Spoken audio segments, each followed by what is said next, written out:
Si vous regardez ces images, c'est que vous êtes certainement en pause cigare. Et vous avez bien raison.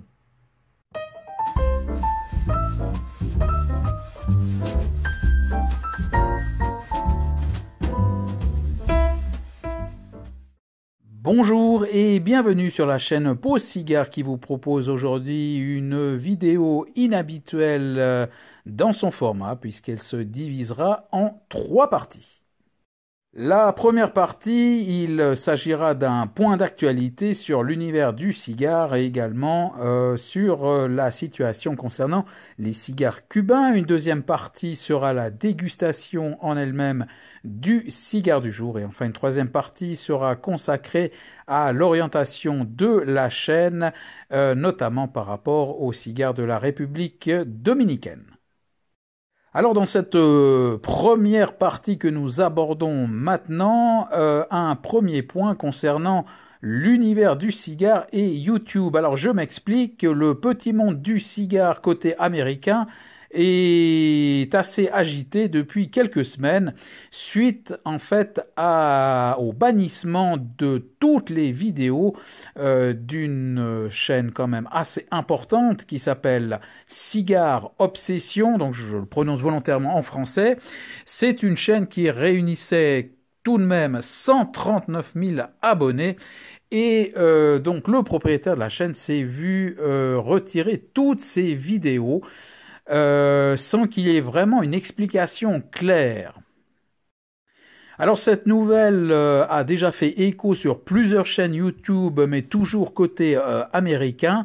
Et c'est vrai qu'on se pose la question si YouTube n'a pas décidé de rentrer en guerre contre tout ce qui est, entre guillemets, dit dangereux pour la santé. Donc je ne sais pas s'il y a une idéologie hygiéniste derrière tout ça. Donc, un phénomène à suivre, est-ce que c'est juste un acte isolé ou est-ce que c'est un engrenage qui va toucher d'autres chaînes? En tout cas, certaines chaînes américaines s'inquiètent pour leur propre avenir et préparent un petit peu leurs arrières. Et pour revenir sur la chaîne Cigar Obsession, donc celle-ci, vous pouvez tout à fait faire une recherche sur YouTube puisque la chaîne est toujours ouverte, mais il n'y a plus qu'une vidéo de 2 minutes où le propriétaire explique rapidement qu'il a migré sur d'autres plateformes. Donc voilà, encore une fois, à voir si YouTube a décidé de s'en prendre à toutes les chaînes présentant des spiritueux, du vin, de la bière. Il y a pas mal de chaînes consacrées au tabac à pipe et évidemment toutes les chaînes de cigares. Donc est-ce que c'est une idéologie hygiéniste, encore une fois, qui est en train de prendre le pas et qui aurait décidé YouTube à censurer tout ce qui n'est pas politiquement correct, si on veut. Donc à suivre en tout cas attentivement pour encore une fois voir si c'est un engrenage qui va se poursuivre ou si c'est simplement un phénomène isolé. Deuxième point consacré au cigare cubain et on continue dans les bonnes nouvelles. Alors vous comprendrez évidemment que le bonne nouvelle est un peu ironique car en fait les nouvelles du côté de Cuba ne sont pas franchement des meilleures. Alors je ne vais pas refaire tout l'historique mais vous le savez, il y a pénurie de cigares cubains. Il y a eu le Covid qui a enrayé toute la chaîne logistique et avant ça, les problèmes de stockage commençaient déjà à se faire un petit peu présents simplement parce que le marché du continent asiatique voit sa demande en cigares cubains augmenter. En plus, vous le savez peut-être, mais la société Habanos qui commercialise l'intégralité de toutes les marques des cigares cubains est rentré dans des fonds d'investissement chinois, fonds d'investissement qui occupe ou détient plus précisément le 50% du capital de Habanos. Donc le marché est encore plus orienté vers l'Asie, je dirais, de par donc la demande qui est en croissance et puis cette influence quand même au niveau des investisseurs. Et on peut également souligner que le marché est d'autant plus tendu que donc, vous le savez, la production des cigares est en baisse. On espère que ça va reprendre, mais la demande est vraiment de plus en plus forte, à tel point qu'Habanos a même annoncé la semaine dernière un chiffre d'affaires record pour 2021. Donc les affaires sont au meilleur. En tout cas à ce niveau-là. Maintenant que les mesures de restriction du Covid se sont quand même sérieusement allégées, on espère que la chaîne de distribution va reprendre un peu de couleur et qu'on aura un peu plus de Vitol de Cuba dans nos stocks et dans les civettes, mais rien n'est moins sûr. En tout cas, pour l'instant, ça reprend très, très, très, très timidement. Il y a des petits miracles, en tout cas en Suisse. En France, je ne pourrais malheureusement pas vous dire, mais alors en Suisse, pour ne citer que le site Zigarren Online, celui-ci a même réussi à proposer des Monte Cristo A qui refont surface, mais alors c'est vraiment très sporadique, ils sont en vente quelques jours, ça s'arrête, ça peut reprendre 3 semaines plus tard, etc. Donc il faut vraiment rester très attentif, mais on a des petits miracles de ce type, en tout cas en Suisse. Donc voilà, on verra si au niveau du stock, des quantités et surtout si certains modèles que l'on ne voit plus vont réapparaître.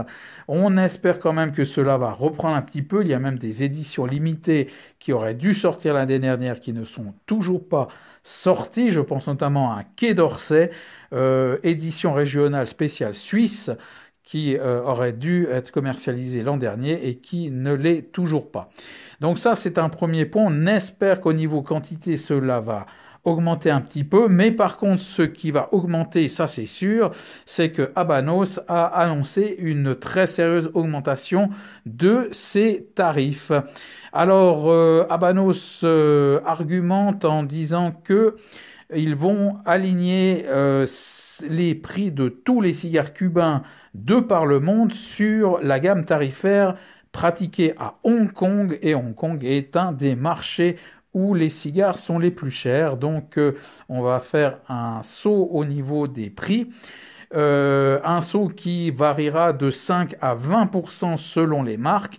Par contre, là où il y aura des augmentations spectaculaires, c'est pour toutes les éditions limitées, les éditions grande réserve.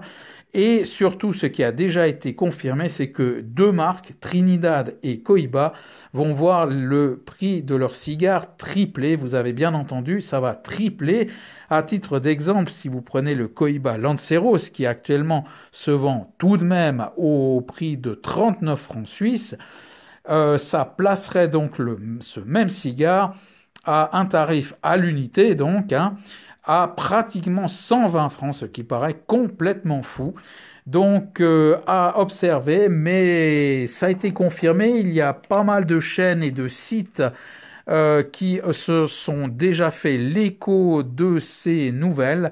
Et donc, il faut vraiment s'attendre à un saut au niveau des tarifs. Donc, un seul conseil, si vous le pouvez, et pour autant qu'on puisse encore trouver ce que l'on désire, ça c'est encore autre chose.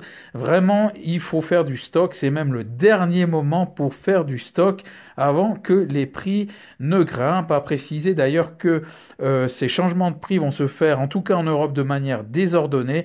Et il y a une certaine liberté, une marge de manœuvre laissée aux importateurs qui pourront passer à ces nouveaux prix durant l'année, mais pas forcément tous en même temps, selon les stocks qu'ils ont encore dans les caves. Donc à voir, mais attention, cela pourrait se produire d'ici quelques semaines, peut-être dans quelques mois au mieux, peut-être d'ici la fin de l'année, ce qui laisserait un petit peu de temps, mais vraiment, donc encore une fois, ce modeste conseil, si c'est possible, c'est vraiment le dernier moment de faire du stock de Havane.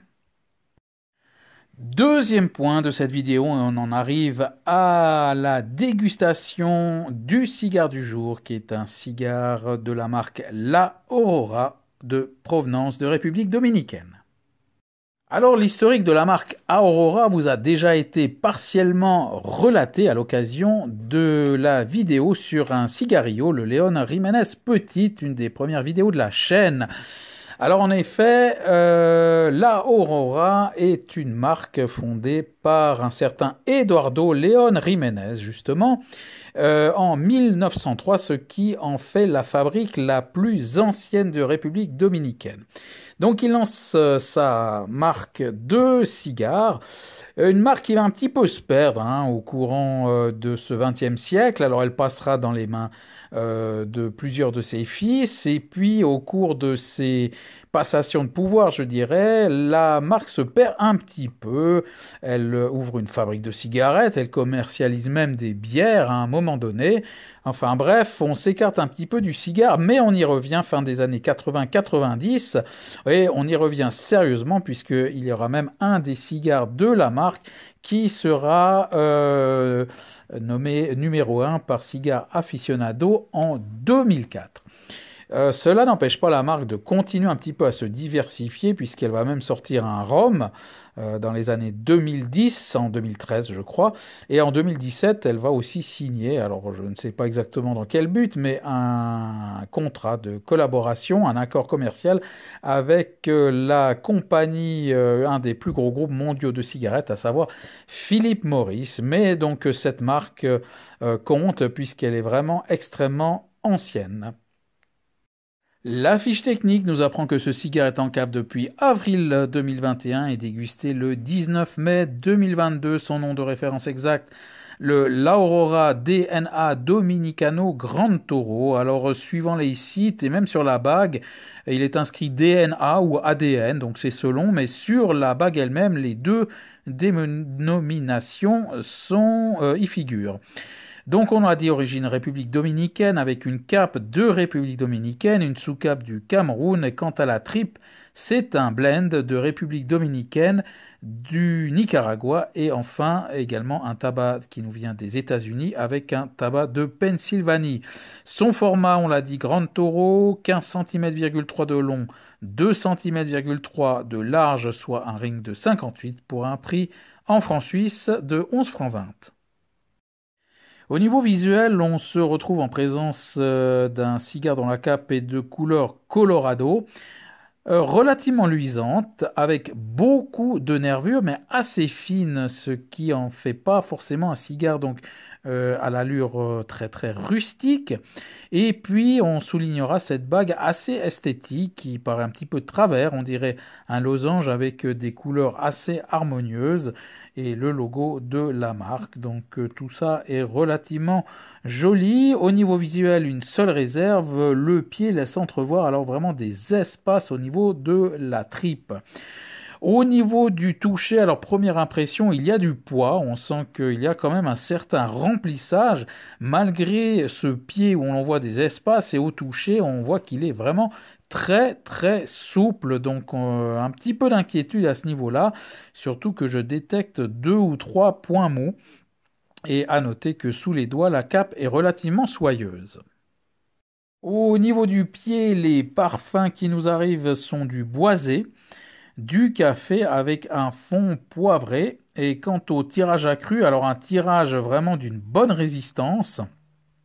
Les saveurs accrues qui arrivent en bouche sont plutôt d'une sensation crémeuse avec des saveurs espresso, cuir avec en fond de bouche également là un léger poivre. Alors on démarre notre cigare avec un premier tiers dont les premières saveurs alors sont assez rondes, des saveurs café avec une rétro-olfaction qui pratiquement toute la dégustation nous gratifiera d'un petit poivre léger, alors sauf sur le dernier tiers où là ça sera beaucoup plus costaud. La fumée quant à elle dégage des sensations de fruits à coque, je dirais amandes douces. Et en bouche, à part les saveurs café, viennent se rajouter des notes de cacao qui, quand vous prenez une bouffée, donc vous avez vraiment ces notes de cacao assez évidentes, et quelques secondes plus tard, ce cacao se métamorphose en notes terreuses. C'est assez intéressant et assez étonnant également. Le tout se passe dans un environnement vraiment assez doux. Malheureusement, alors pratiquement dès le départ, un gros décalage de combustion va se dégager, va apparaître, et puis une cendre relativement grisâtre qui part en chou-fleur à cause de ce point dur qui va provoquer ce décalage de combustion. Donc esthétiquement, là on n'est pas trop au rendez-vous. Et puis sur la fin du deuxième tiers, on sent un cuir qui va tout doucement monter. Deuxième tiers avec pas mal de choses. Tout d'abord, on peut noter une texture toujours assez ronde avec un cuir, alors vraiment beaucoup plus présent. On note également une montée en puissance que l'on commence à sentir, même si le cigare se radoucit, mais montée en puissance car les saveurs sont un peu plus fortes, je dirais. Après le cuir vient se rajouter par la suite sur ce deuxième tiers un espresso. Et puis pendant tout ce deuxième tiers, le premier décalage de combustion va se rétablir avec toujours cet espresso, avec maintenant plutôt un fond, je dirais, boisé. Au niveau de l'esthétique de la cendre, alors c'est toujours pas terrible, ça part un petit peu en serpentin, mais enfin la cendre tient. Par contre, alors le tirage est vraiment très résistant, à tel point qu'on a un petit peu l'impression que le cigare pourrait s'éteindre à tout bout de champ, mais en tout cas pour le moment, ça n'est pas le cas. Mais j'aurais tout fait de souligner ce point que d'une part, la cendre va tomber après tout de même plus d'une heure, hein, et puis le cigare va s'éteindre suite à cette tombée de cendre. Donc je le rallume, et on repart sur des saveurs plutôt boisées. Par la suite, au cours de ce deuxième tiers, je devrais décoller la bague. Alors là, sans problème, c'est du travail où il n'y a rien à dire, c'est parfait. Et puis, de nouveau, un léger décalage de combustion va se former.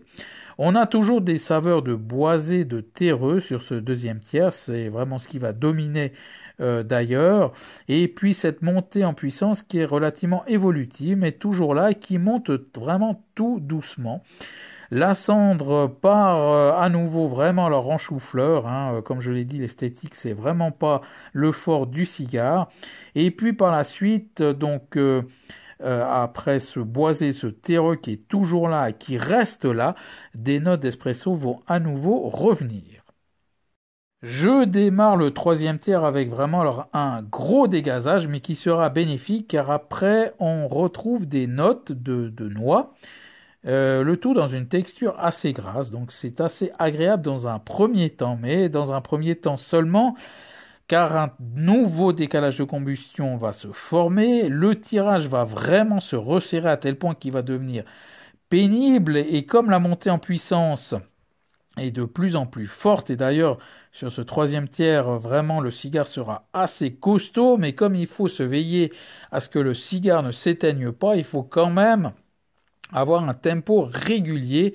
Donc il faut un peu ménager la chèvre et le chou, ça n'est pas vraiment évident.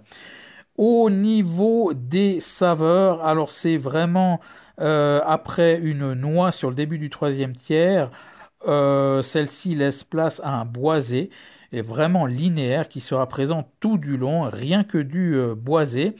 Et malgré donc ces points d'attention entre le tempo et la montée en puissance, le cigare va quand même malgré tout s'éteindre.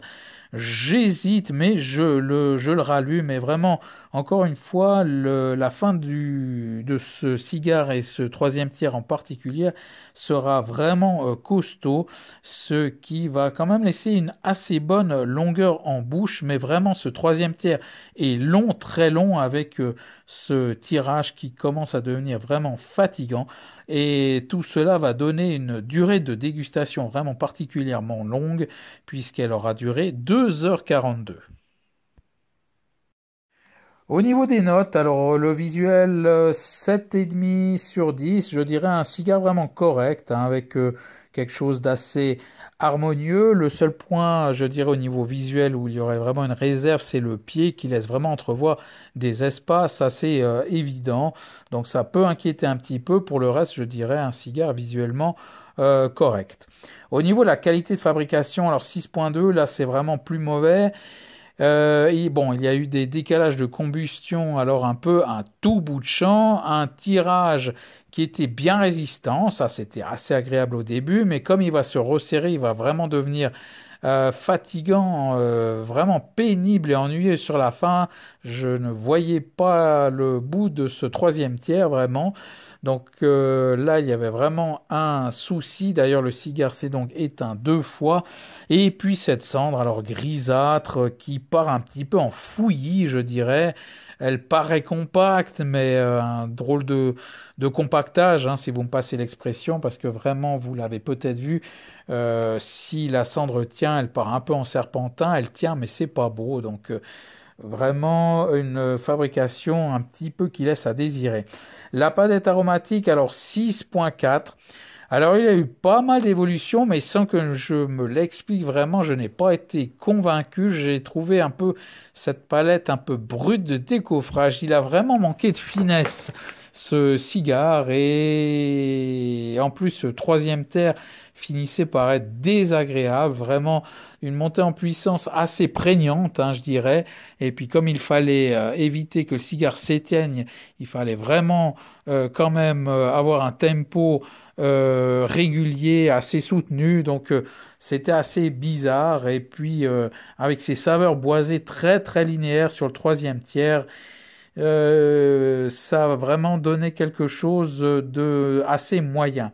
Au niveau du rapport qualité-prix, là, on est quand même plus haut, car on est quand même avec un grand taureau pour 11 francs 20. Et puis, je gage que si on tombe sur un modèle de cigare dont la fabrication est quand même de meilleure facture, là, il n'y a vraiment rien à dire à ce niveau-là. Et ça donne une note, alors, qui est de 6,84. Donc, ça place ce cigare vraiment au beau milieu du ventre mou du classement. Et puis un index de puissance de 6,5 sur 10. Alors bilan final, vous l'aurez certainement compris, hein, avec mes commentaires, je n'ai pas été convaincu.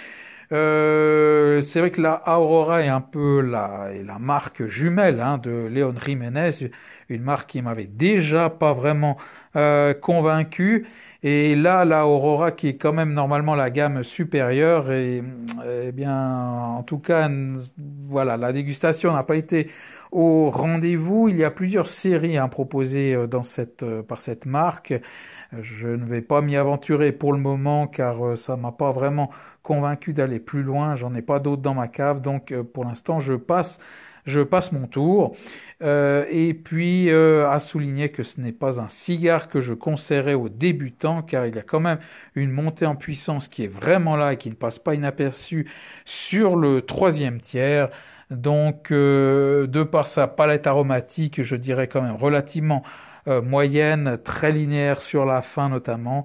Et puis cette montée en puissance, c'est pas un cigare que je conseillerais donc aux débutants, et j'ai presque envie de dire que ce n'est pas vraiment un cigare que j'ai envie de recommander tout court. On en arrive à la troisième partie de cette vidéo maintenant consacrée à la République dominicaine, dont pas mal de cigares ont été présentés sur la chaîne. Ils ont été largement majoritaires, puisqu'il y a eu 22 cigares de République dominicaine qui vous ont été présentés, contre seulement 7 du Nicaragua et 3 de Cuba, sans compter les autres origines. Donc c'était peut-être l'occasion de faire un petit bilan, parce que j'ai un petit peu fait le tour. J'avais, comme vous l'avez vu, proposé vraiment bon nombre de marques pour avoir une bonne palette, une bonne vue d'ensemble de ces cigares de République dominicaine. Et avec ce cigare de la Aurora, j'arrive tout doucement à la fin. Il y a encore évidemment 2-3 marques qui vous seront proposées.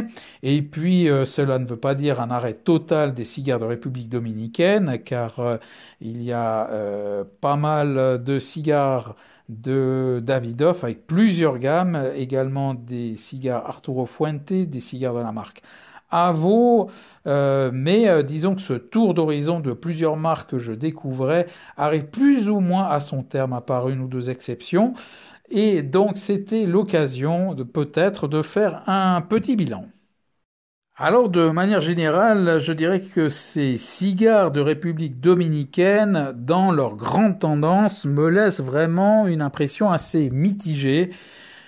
Une qualité alors vraiment assez moyenne. Je dirais que il n'y a pas beaucoup de cigares qui m'ont convaincu. Et si je devais en retenir, eh bien, il n'y aurait que deux marques finalement que j'ai jugées intéressantes. Tout d'abord la marque Capadura, cette fameuse marque assez peu connue, distribuée en Suisse, mais je ne crois pas qu'elle le soit en France. Et puis une marque alors plus connue, la marque Ashton, avec un Ashton Symétrie là que j'avais vraiment apprécié.